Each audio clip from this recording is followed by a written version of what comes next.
Naku, mukhang makakasuhan si Manong Chubby Singson dahil sumisigaw siya ng BBM resign. Yan talaga ang strategy ngayon ni Marcos, no?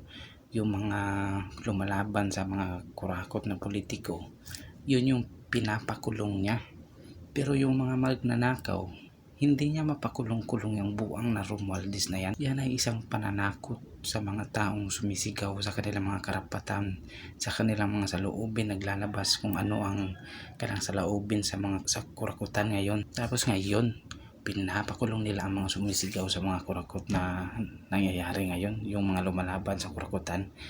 Bakit hindi yung mga kurakot yung papakulong mo, BBM?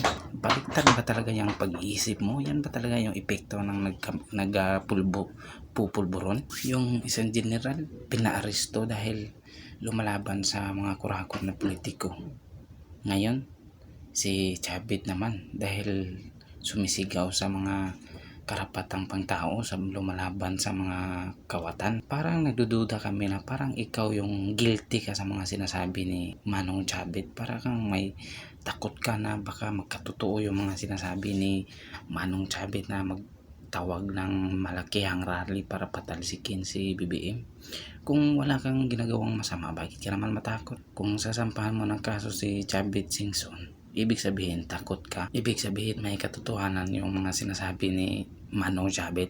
Dahil kung wala kang ginagawang masama, hindi ka matatakot sa mga posibleng mangyari dahil wala kang ginagawang masama. Tapos ngayon, magsasamba ka ng kaso kay Manong Chavit. Ano man ang ibig sabihin? So, ibig sabihin takot ka dahil may ginagawa ka talagang katarantaduhan dyan. Ngayon, kung makukulong si Manong Chavit, palagay ko gugulo ang Pilipinas lalo kung ganyan yung strategy mo, Marcos. Wala kang prinsipyo talaga. Sa isip mo yung mga kumakalaban sa'yo, yun yung nagtitritin sa iyong posisyon dyan, baka mapatalsik ka. Kung wala kang ginagawang masama, ba't ka naman matatakot na matalsik dyan? Ibig sabihin talaga may anomalya talaga sa panahon mo, sa pinagagawa mo dyan. Kung matino ka na presidente, hindi mo gagawin yan.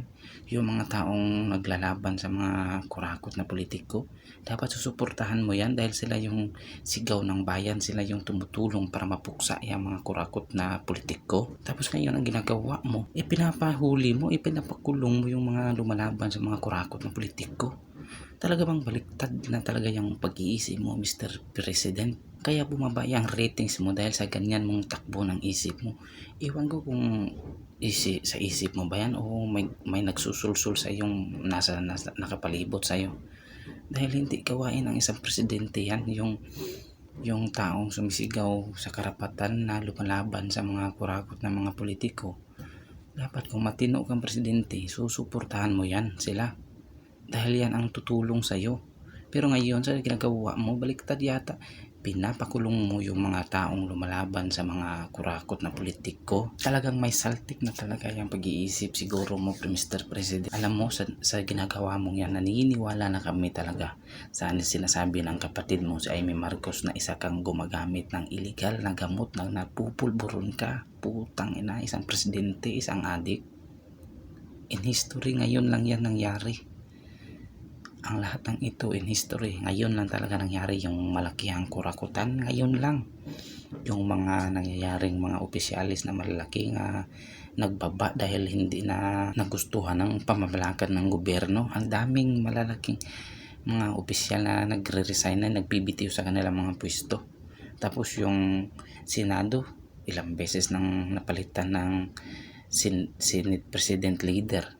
Ngayon may ugong-ugong na namang usapan na papatalsikin na si Tito Soto, yung school bukol na wala namang kwentang mamuno. Tapos si Ping Lacson, isa pa yan na marami nagkudita sana na hindi nagustuhan ang pagiging leader sa Blue Ribbon dahil walang nagawa, dahil nililihis yung mga investigasyon. Ngayon lang talaga nangyari itong mga ganitong mga senaryo na lahat ng mga opisyalis parang kontrolado ng isang tao, na isang tao lang ang nagkontrol na kung anong gusto ng isang tao, yun dapat ang masusunod.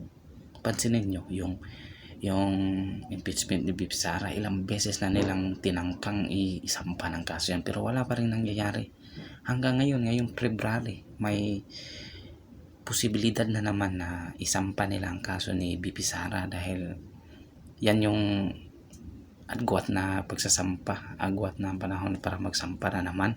Ano naman kaya ang pasabog ng mga buang na ito?